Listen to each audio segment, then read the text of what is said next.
When we talk about absolute legends in bodybuilding, some names don't just fade with time, they carry across generations. Today's battle puts two giants face to face, men who helped shape everything we know about the sport. On one side, Sergio Oliva, the man who shocked the world with a physique that seemed almost unreal.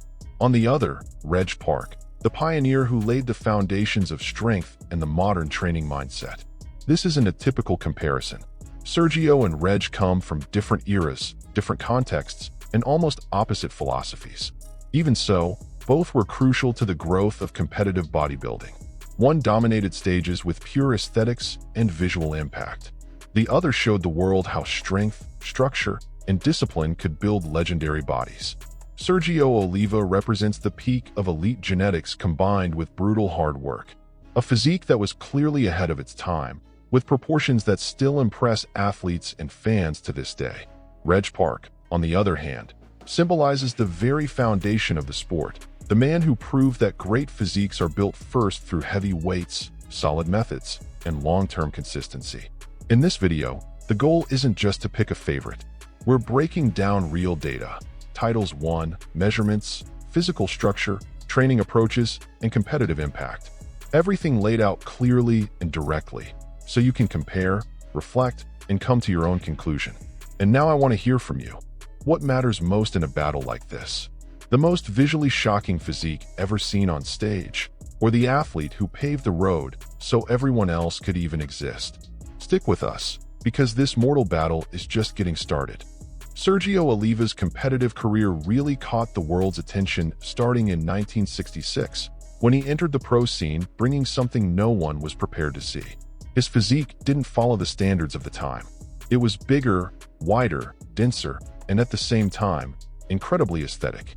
From the very beginning, it was clear that Sergio wasn't just another competitor. He was a complete anomaly. His absolute peak came almost immediately with his historic run at the Mr. Olympia. In 1967, Sergio won his first title, stunning the world with a look that seemed impossible for that era. The following year, in 1968, he pulled off something extremely rare, a completely dominant Olympia win, with no real challengers, controlling the stage from start to finish. But it was in 1969 that Sergio Oliva truly cemented his place in history. That year, he defeated none other than Arnold Schwarzenegger, who was already being seen as the future of the sport. To this day, Sergio remains the only athlete to ever beat Arnold at the Mr. Olympia during Arnold's prime, an achievement that's almost unthinkable. After that legendary three-peat, Sergio stayed highly competitive.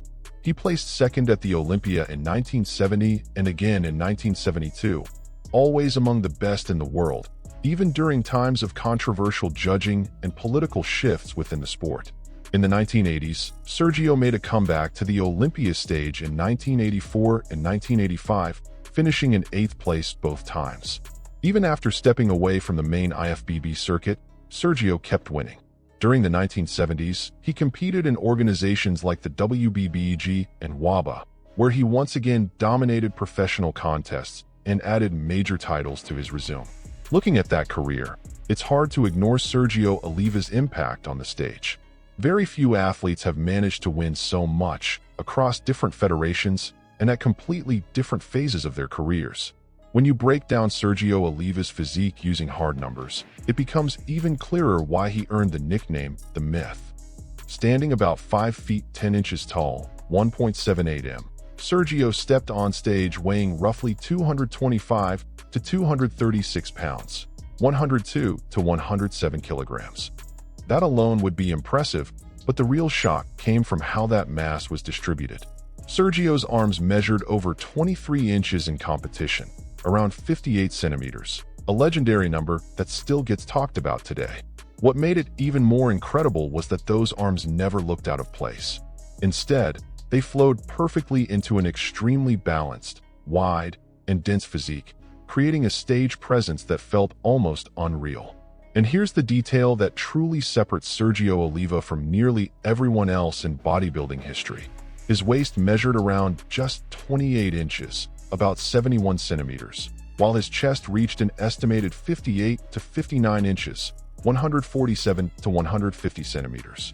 That extreme contrast between a tiny waist and a massive upper body created a V-taper that looked hand-drawn, something very few athletes have ever even come close to replicating. Sergio Oliva's training style was just as extreme as the physique he built. His workouts were known for insanely high volume, something that, by today's standards, many people would consider unthinkable. It wasn't unusual for Sergio to spend anywhere from 2 to 4 hours in the gym, even after a full day of heavy manual labor. That alone says a lot about the level of intensity he lived with on a daily basis. Unlike more structured, time-controlled training systems, Sergio followed a very simple philosophy: push the muscle to its absolute limit. There was no obsession with stopping at a certain number of sets or reps. The goal was stimulation, maximum stress, maximum effort, every single session.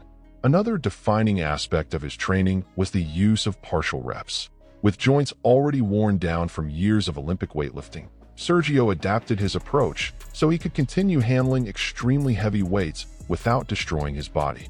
When needed, he shortened the range of motion and focused on the strongest portion of each lift, keeping the intensity sky-high while reducing the risk of injury.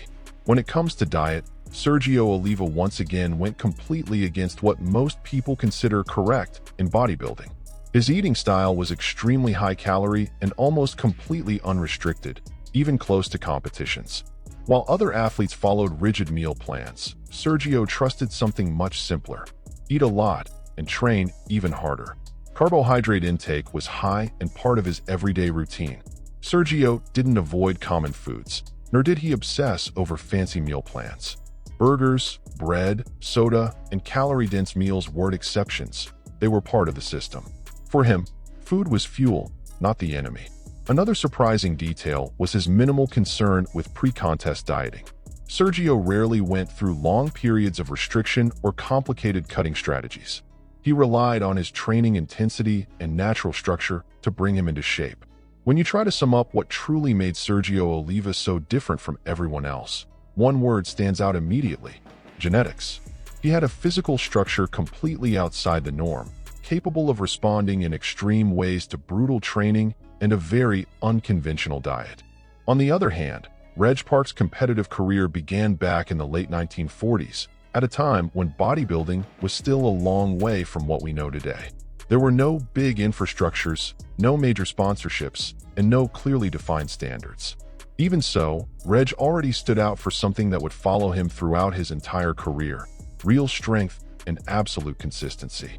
Unlike many athletes who shine for just a few years, Reg built an impressive journey that lasted more than 25 years at a high competitive level. He wasn't just a one-time champion. He was an athlete who spanned generations, facing younger competitors and still remaining relevant on the most important stages in the world. Reg continued stepping on stage into the 1970s, which was extremely rare for bodybuilders of that era. Even with new generations arriving, new ideas emerging, and physiques getting bigger and more extreme, he was still able to place among the best, supported by a rock-solid foundation of strength and physical structure. Reg Park's titles help explain why he's seen as one of the pillars of modern bodybuilding. As early as 1949, he was already turning heads by winning Mr. Britain, a highly respected title at the time. But the true stage where Reg Park built his legend was the NABBA Mr. Universe, the most prestigious bodybuilding competition in the world during that period. In 1951, he won his first Mr. Universe title, breaking American dominance and putting England firmly on the global bodybuilding map. Years later, Reg proved that victory was no fluke. He returned to the top in 1958, this time as a professional, displaying a physique that was bigger, denser, and stronger than ever. And as if that weren't enough, he came back once again in 1965, becoming the first athlete in history to win the Mr. Universe 3 times. What makes this achievement even more impressive is the gap between those victories.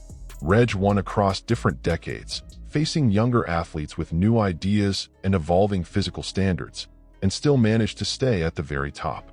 Reg Park's physical structure was completely different from most bodybuilders of his era, and even from many today. Standing about 6 feet 1 inch tall, 1.85 m, he stepped on stage weighing roughly 225 to 250 pounds, 102 to 114 kilograms. which was extraordinary for a time when bodybuilding was still in its early stages in terms of methods and resources. His arms measured around 20 inches, about 51 centimeters.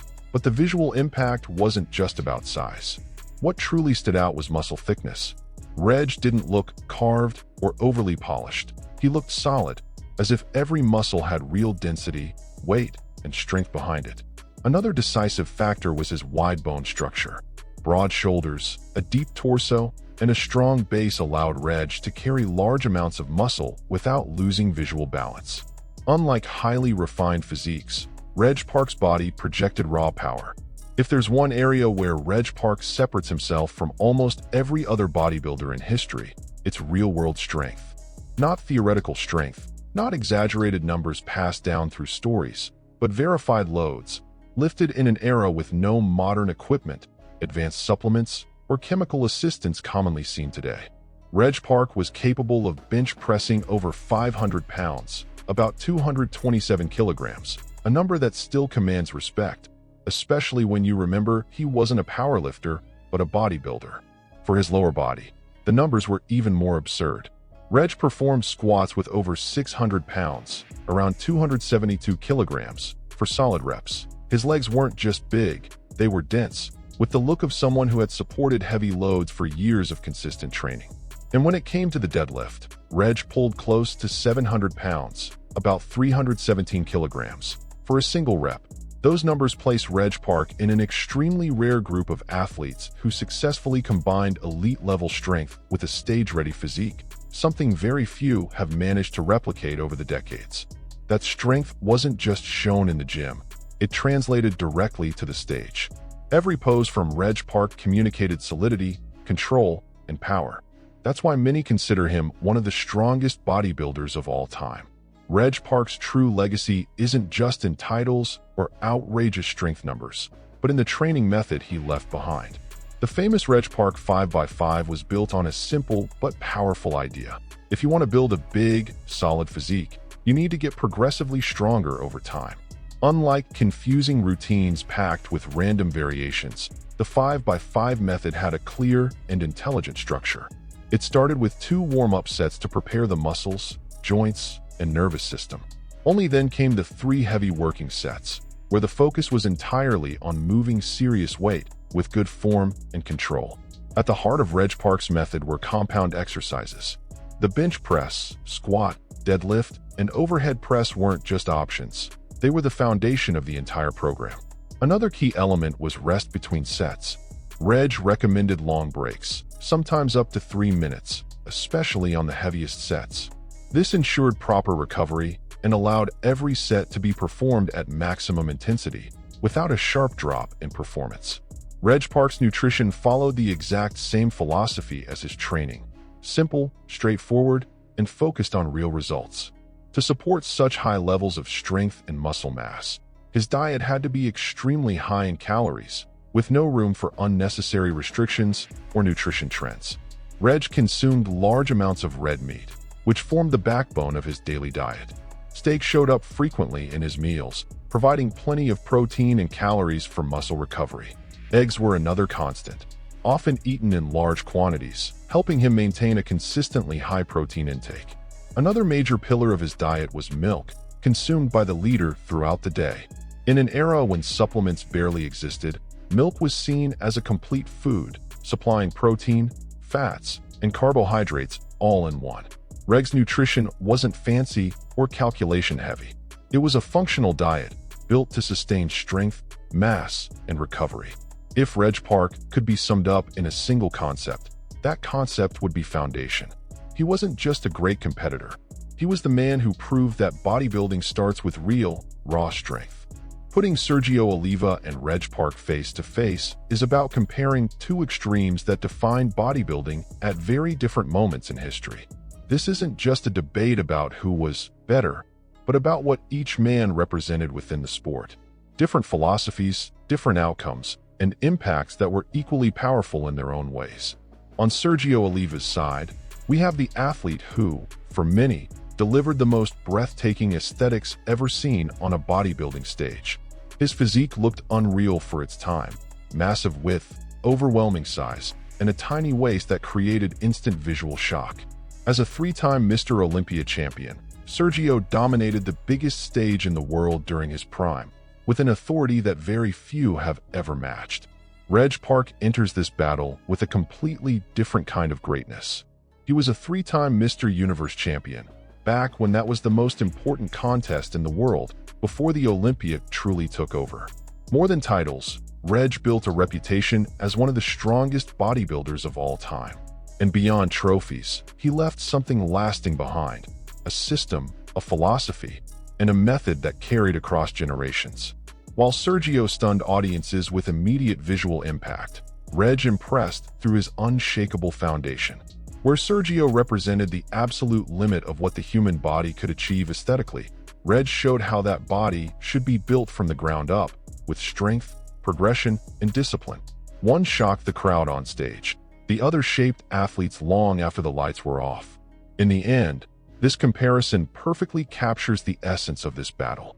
Sergio Oliva is the peak, the most extreme final product. Reg Park is the foundation, the structure that made physiques like Sergio's possible in the first place. And now the decision is yours. In a mortal battle, do you choose the absolute peak or the base that holds everything together? After everything we've seen, the final question is unavoidable. In a mortal battle, what matters more to you? Absolute aesthetics that shock the world and redefine standards, or strength paired with a proven method that builds champions and sustains the sport for generations? Sergio Oliva and Reg Park represent two sides of the same coin, and that's exactly what makes this matchup so fascinating. Sergio showed how far the human body can go when elite genetics and all-out intensity collide. Reg taught us how that body should be built from the very beginning, with real strength, discipline, and long-term vision. So now I want to hear from you. Who wins this battle in your eyes? Sergio Oliva, the absolute peak of aesthetics? Or Reg Park, the foundation of strength and method? Drop your opinion in the comments, because the discussion continues down there, and your voice makes all the difference in this series. If this video brought you real value, make sure to hit that like button. It helps the channel more than you might think. Don't forget to subscribe and turn on notifications, because every week there's a new mortal battle waiting for you. And if you want to support the project even more, consider becoming a channel member. And before you go, don't leave just yet. On the end screen, there's another video from the channel that I'm sure you'll enjoy, continuing this journey through the greatest legends in bodybuilding. Click there, stick with us, and we'll see you in the next mortal battle.